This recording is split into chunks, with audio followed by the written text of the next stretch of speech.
असताना त्याच्याविषयी काळजी आहे. त्या भगवान परमात्म्यानं अनमोल किमतीचा देह तुम्हाला आम्हाला दिला, पण मधी मात्र तुमच्या आमच्या कर्म तुमच्या आमच्या हातात ठेवलं.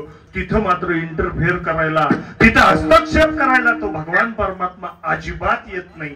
तुला काय करायचंय तसं कर, माळ घालू नको, वारी करू नको, पण शेवटी मात्र त्याचा हिशोब होणार आहे हे लक्षात ठेवणं गरजेचं आहे. म्हणून देव काही सांगत नाही म्हणून देवानं संतांचा अवतार धारण केला आणि तुम्हाला मला जाग केलं, देवालाही जाग केलं. आपण अनेक वेळा ऐकलं माय बापा हो, परंतु आता जाग होणं गरजेचं आहे. आपल्याला जीवनामध्ये आल्यानंतर काय करावं लागेल, तर जीवनामध्ये आल्यानंतर खऱ्या अर्थानं एवढं किती त्या बापा एवढं त्या बापासारखं खऱ्या अर्थानं दिलदार असावं लागेल. या जगामध्ये श्रेष्ठत्व आईला दिलं, कारण आई प्रत्येक गोष्ट करत असताना, प्रत्येक घटना करत असताना प्रत्येक लेकराला आवडणारा असते ती आई. त्याच्या पाठीमागची कारण मीमांसा साधुसंत पाहत असताना सांगतात की ती आई खऱ्या अर्थानं पोराजवळ प्रेम व्यक्त करते, पण व्यक्त जरी आई होत असली, बाप मात्र व्यक्त होत नाही. बाप मात्र खऱ्या अर्थानं अव्यक्त असतो आणि म्हणून अव्यक्त निराकार नाही जाकार जेथोनी चराचर हरीशी वजे. त्या अव्यक्ताचा जर विचार केला, अरे मुलीचं लग्न होत असताना मुलीनं बाबाला विचारावं, बाबा संध्याकाळी मेहंदी लावत असताना हातावरती मेहंदी काढते, उद्या मुलीचं लग्न आहे. आईनं जवळ जावं, डोक्यावरून त्या मुलीचा हात फिरवावा, आईनं त्या लेकराला जवळ घ्यावं आणि खळकण डोळ्यामध्ये पाणी यावं. आईचं अंतःकरण ओलचिंब व्हावं. प्रेमानं भरलेली ती माता रडते, मुलीला बरं वाटतं, मी जाणार आहे म्हणून आईला दुःख आहे. दोघी रडतात, शांत होतात. ती मुलगी पाहते आपला बाप कुठाय, बाहेर जाते. बाबा, आई रडते, ओ बाबा तुम्हाला रडू वाटत नाही? बाबा मी उद्या जाणार आहे. बाप धीरगंभीर असणारा तो त्या मुलीच्या डोक्यावरती हात ठेवतो. बाळा पटपट उरका, बाळा उद्या तुझं लग्न आहे ना, आज मेहंदी काढायला उशीर करशील तर उद्या संध्याकाळी वरातीला जागायचंय. परवा देवऋषी आहेत, बाकीचे कार्यक्रम आहेत. बाळा जास्त जागशील तर तुझं डोकं दुखेल, जा लवकर झोपा म्हणणारा बाप निघून जातो. घराच्या पाठीमागा अंधाराची पडसावली पाहतो आणि त्या पडसावलीमध्ये भिंतीला टेकून बसतो, धाय मोकळून रडतो. आपल्या आयुष्यामध्ये आपले असणारे अश्रू दाखवण्यासाठी खऱ्या अर्थानं त्या बापाला मुभान असते माय बाप. आणि मुभान असलेला तो बाप रात्री 2-2 वाजता उठतो आणि आपल्या लेकरांसाठी रडतो. त्या लेकरांसाठी आपल्या आयुष्याचं खऱ्या अर्थानं वाटोळं झालं तरी, हे शरीर संपलं तरी चालेल, पण माझ्या मुलांचं कल्याण इच्छिनाची ताकद जर कोणामध्ये असेल, आपल्या लेकरांना मला जे सहन करावं लागलं ते सहन करायला लागू नये. आणि म्हणून प्रयत्नाची पराकष्ट करणारा तो बाप, जगतवंदनीय जगद्गुरु देहोनिवासी तुकोबरायांच्या जीवनामध्ये आलेला तो बाप. आणि तुकोबराया ज्या दिवशी बाप झाले, आपल्या लेकरांची भूमिका लक्षात आल्यानंतर दोन्ही भूमिका पाहिल्या. आता मात्र तुकोबरायांच्या जीवनामध्ये अनुभूती आली आणि तुकोबराया म्हणतात, बाप काय करत असेल, बाप जीवनामध्ये काय करतो. तुकोबराया म्हणतात, अभंगाचं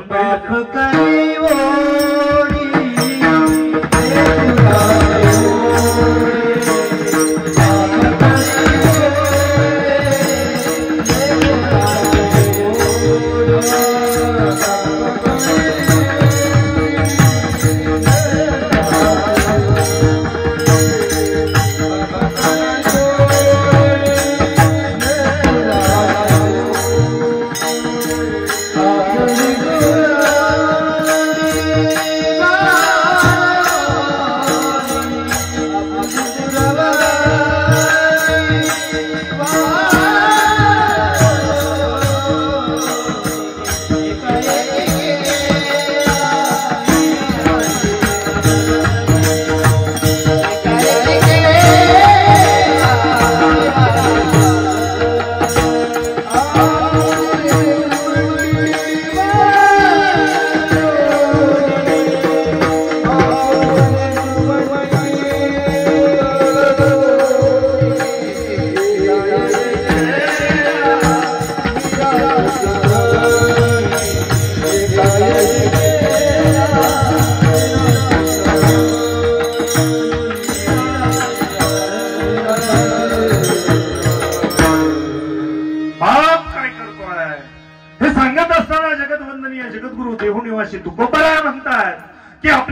गवंडी वाळवतो, आपलं शरीर संपवतो, पण त्या लेकरांना असणाऱ्या घडवण्याचा प्रयत्न आणि प्रयास करणारा तो बाप मायबापा हो. ज्यावेळेस संसार फुलवलेला संसार, कष्टातून वाढवलेला संसार, काबाड कष्ट केलं, या असणाऱ्या काळ्या आईशी 2 हात केले, अरे खडक फोडून जमीन निर्माण केली, सुपीक जमीन निर्माण करत असताना केलेले कष्ट हात फुटले मायबापा हो.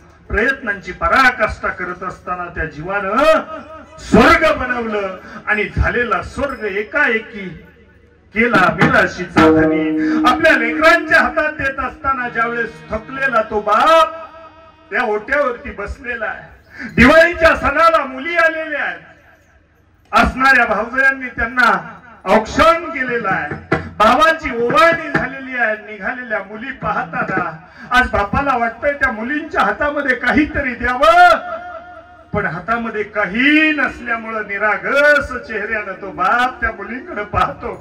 मुलींनी सुद्धा त्या बापाची काळजी घेत असताना आपल्याच सासरावरून येताना 4 पैसे मुठीमध्ये गपचूप आणावेत, इथं आल्यानंतर साडी घ्यावी आणि बापाला सांगावं, दादा तुम्ही नका करू काळजी, दादा मी व्यवस्थित आहे, दादा मी सुखानं आहे, तुमच्या नावाला कलंक लागेल असं जीवनामध्ये दादा मी कधीच वागणार नाही, दादा काळजी करू नका, तुम्ही काळजी करू नका. मी ज्या वेळेस माझ्या ननंद भाऊजयांमध्ये जाईल ना दादा, तिकडे गेल्यानंतर मी प्रत्येकीला ओरडून सांगेल, दादा मी साडी येताना घेऊन आलेली आहे, ही साडी माझ्या बापानं माझ्या भावानं घेतली, ही भूमिका, हे संस्कार अंतःकरणामध्ये जपलेली मुलगी ही बापाची इज्जत मात्र जाऊ देत नाही. परंतु मायबापा हो, कलियुगाचं वारा आहे, या कलियुगाच्या वाऱ्यामध्ये आता मात्र बहीण भावाच्या वाट्यामध्ये हिस्सा मागायला लागल्या तर बापाला मात्र बरं वाटेल का, त्याची एकदा फक्त अंतःकरणामध्ये चौकशी करा.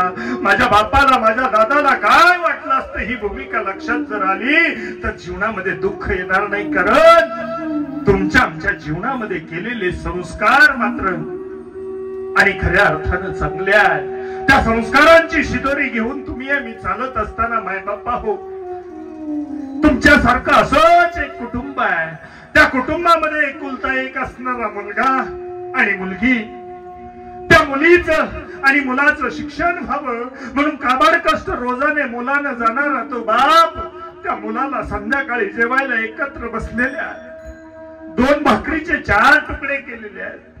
बाप बारकाईने जर विचार केला, मायबापा हो मिळालेल्या पैशामधून मुलांना कपडे मिळावेत, मुलांचं शिक्षण पूर्ण व्हावं, मुलांना नवे कपडे असावेत, मुलांना नवी चप्पल असावी म्हणून स्वतः फाटलेली चप्पल घालणारा बाप, फाटलेली कपडे घालणारा तो बाप तुमच्या आमच्या लक्षात येत नाही. मायबाप त्या मुलांच्या भविष्याचा विचार करत असताना त्या 2 भाकरीचे केलेले 4 तुकडे आणि प्रत्येकानं अर्धी भाकर घातलेली आहे.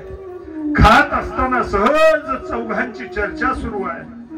7वी मध्ये शिकणारा तो मुलगा आणि 5वी मध्ये शिकणारी ती मुलगी, त्यांना विचारलं, बाळा हो तुम्हाला काय व्हायचंय?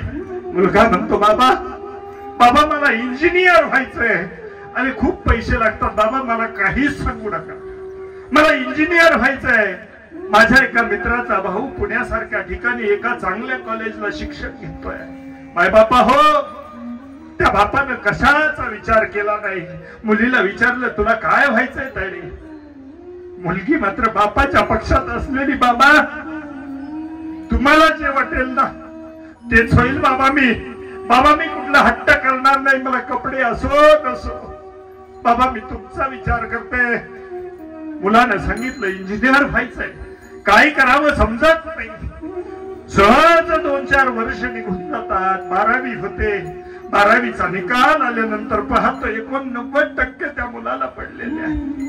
चांगला शिकतोय माझा मुलगा, हा विचार बापाच्या मनामध्ये आला. मायबाप त्या बापाने एसटी धरली आणि पुण्यासारख्या ठिकाणी गेला. तिथं पाहिलं सुटा गोटातले मंडळी सिम्बायसिस कॉलेजच्या गेटवरती जाऊन बाप उभा राहिल्यानंतर स्टँड वरून कॉलेज पर्यंत जाण्यासाठी विचारलं, ते कॉलेज कुठं आहे?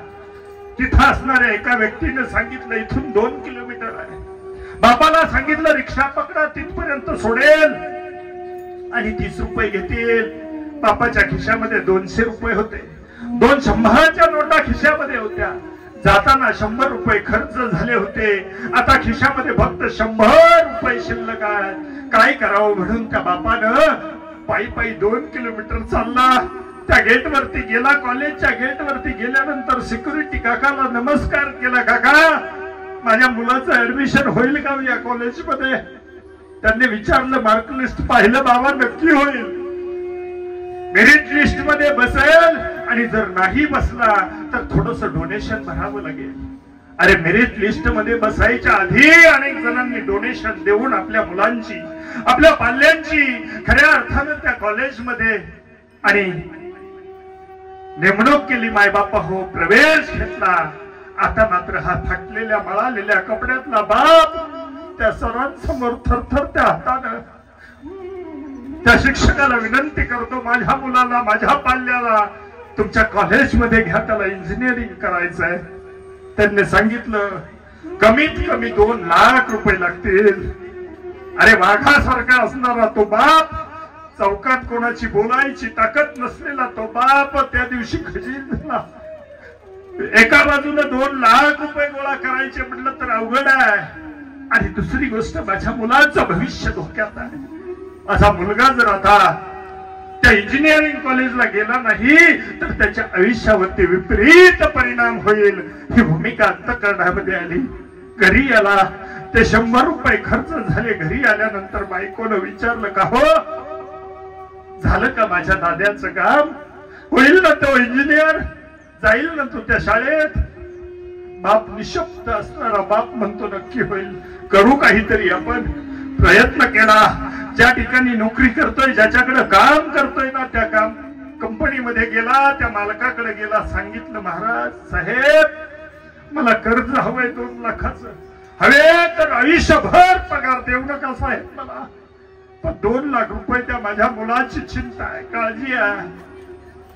साहेबांना सुद्धा ठोकरलं.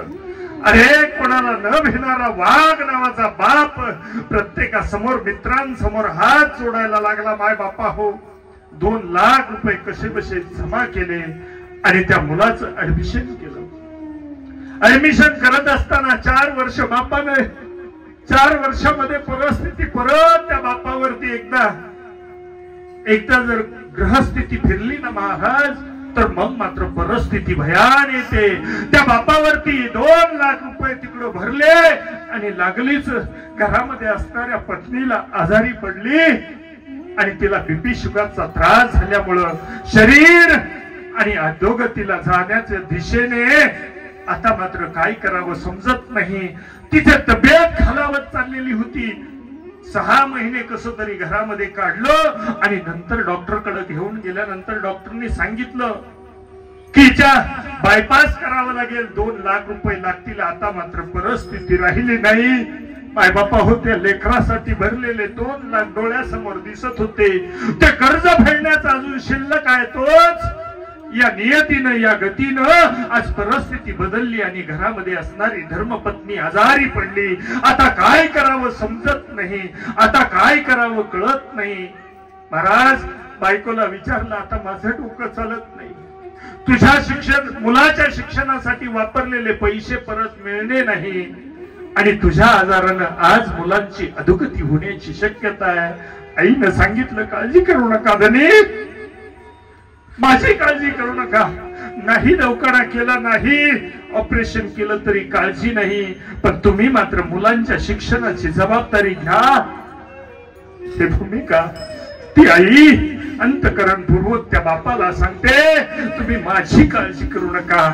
फक्त एक शपथ माझ्या समोर घ्या की माझ्या पश्चात त्या मुलांच्या प्रेमामध्ये तुम्हालाच त्यांचे आई आणि बाप व्हावं लागेल. आता मात्र दोघं एकमेकाचा हात हातामध्ये घेऊन धुसमुसून रडायला लागले. डोळ्यातून खळखळ पाणी व्हायला लागलं. तो असणारा आजपर्यंत कुठेही न रडलेला बाप पत्नीच्या देहावरती डोकं ठेवून रडत असताना त्या पत्नीला शब्द देतो, काळजी करू नको सखे, तुझ्या पश्चात तुझ्या मुलांना अंतर देणार नाही. ही भूमिका झाल्यानंतर त्या आईचं, त्या असणाऱ्या पत्नीचं देहावसन झालं. आता मुलगा एकटा शाळेला राहतोय, मुलीचं लग्न करून ती सासरला नांदते. कुटुंबाची परिस्थिती भयान आहे. त्या बापाच्या सहू दिशा आता मात्र सुन्न झालेल्या आहेत. कुणीकडे पाहावं हे त्या बापाला मात्र समजत नाही. मायबाप समजत नाही. अशामध्ये काय करावं म्हणून भावकीनं सल्ला दिला, वर्षाच्या आतमध्ये त्या मुलाचं लग्न उरकावं लागेल. मायबापा हो, त्या मुलाचाही फोन आला, बाबा एका IT कंपनीमध्ये मला काम लागतंय बाबा, मला जवळजवळ 2.5 लाख रुपयाचं पॅकेज मला मिळतंय बाबा. त्या बापाच्या डोळ्यामध्ये आनंद अश्रू आले. चला सगळीकडनं हरलो, पण मुलानं कमीत कमी मला जिंकवलं. आता छाती मात्र परत फुगलेली आहे. त्या बापानं पळत पळत जाऊन पेढे आणावेत, गावाला वाटावे, भावकीला सांगावं माझ्या मुलानं कमवली. आयुष्यभर दुःख मी भोगलं, पण आता माझ्या मुलानं काहीतरी माझी इज्जत राखली. 2.5 लाखाचं महिन्याचं पॅकेज आहे. बापाला बरं वाटलं. बाप कर्म जीवनामध्ये ज्या ज्या वेळेस येतो त्या वेळेस सुख घेऊन येतो. ते सुख आलं आणि ते सुख मात्र जास्त काळ टिकलं नाही. IT कंपनीमध्ये काम करत असताना 2.5 लाखाचं पॅकेज उपभोगत असताना त्याच कंपनीमध्ये असणारी एक मुलगी त्याला आवडली. तिच्या बरोबर प्रेम विवाह केला आणि बापाला फक्त निरोप पाठवला, बाबा मी मॅरेज करतोय, मी लग्न करतोय बाबा, तुम्ही असाल नसाल आम्ही रजिस्टर करून घेतलंय, तुमची इच्छा असेल तर मोठं करू, अन्यथा आम्ही दोघांनी निर्णय घेतलाय. बाप म्हणतो, काय निर्णय घेतलाय बाळा? बापाला सांगितलं, बाबा आता पॅकेज वाढलंय, 5 लाख रुपयाचं पॅकेज मला वर्षाचं झालंय आणि मी अमेरिकेला चाललोय. महिन्याचं 5 लाख मला मिळणार आहे.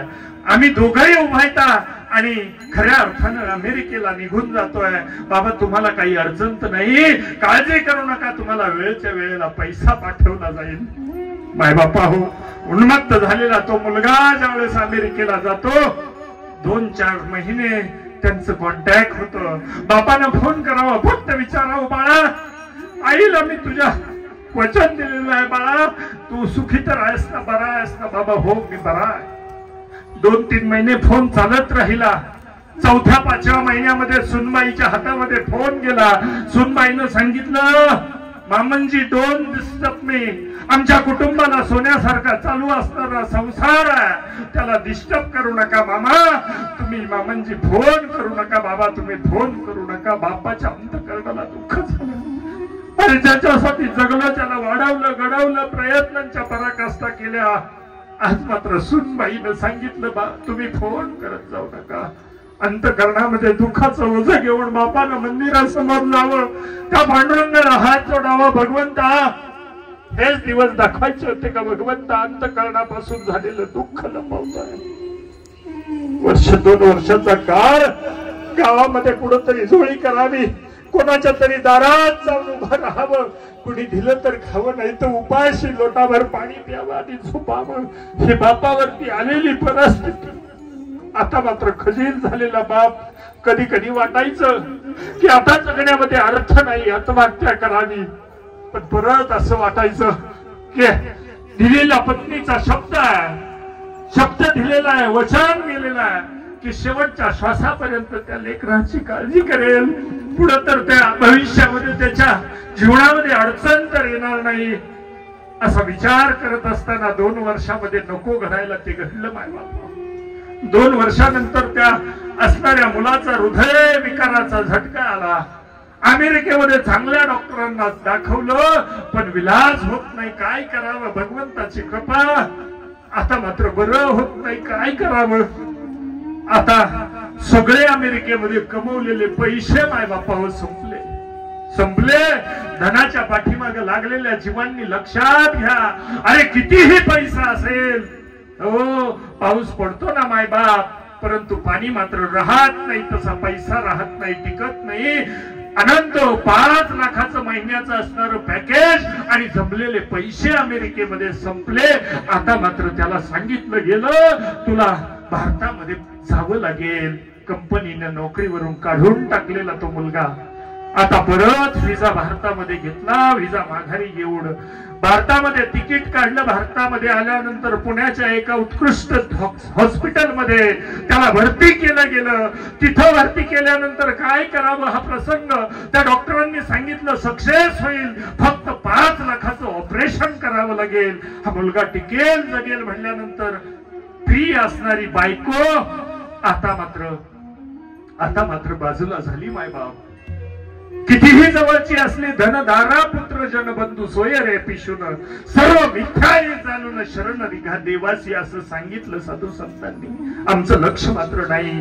परिस्थिती ओढवल्यानंतर ती असणारी बायको बाजूला झाली. पैपावणी आपटेष्टांनी तोंड फिरवली. आता मात्र त्या मुलानं सांगितलं, डॉक्टर साहेब फक्त 1 लाख रुपये माझ्या अकाउंटला शिल्लक आहे, तुम्ही 5 लाखाचा हिशोब सांगताय.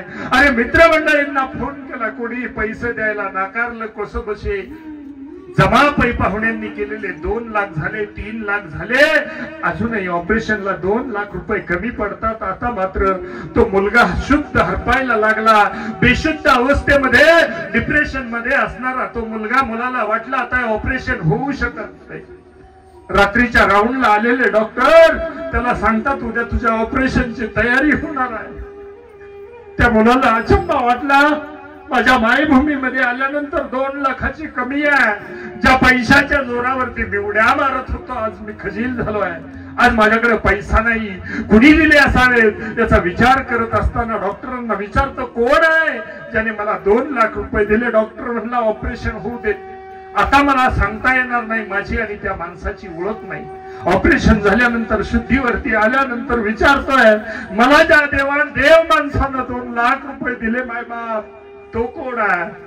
हे विचारत असताना डॉक्टरांनी सांगितलं, मळालेल्या कपड्यातला आहे, पायामधल्या चपला तुटलेल्या आहेत, परंतु पांडुरंगाची मूर्ती घेऊन तुझं ऑपरेशन झालंय त्या दिवसापासून आजपर्यंत त्या पांडुरंगाच्या पायावरती डोकं आपटून एकच भीक मागतोय की माझ्या मुलाचं कल्याण होऊ दे, त्याला बरं कर अशी भीक मागतोय. म्हणून उठून पळत गेलेला तो मुलगा पाठमोरा बसलेलं ते व्यक्ती पाहिला.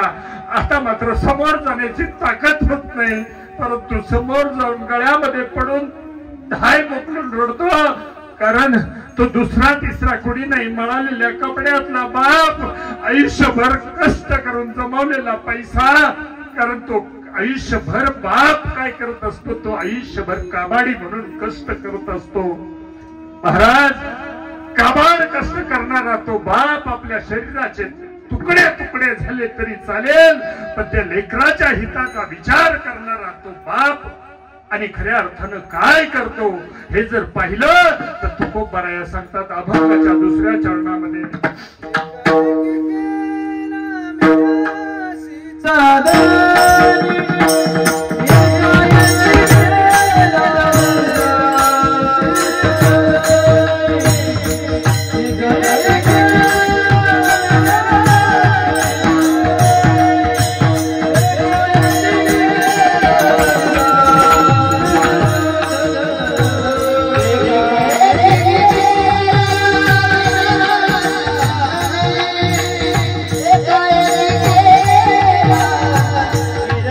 Yeah.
काशीचा धनी कडी वागवणी भार खांदी त्या बापानं खऱ्या अर्थानं जोपासण्याचा प्रयत्न केला मायबापा हो.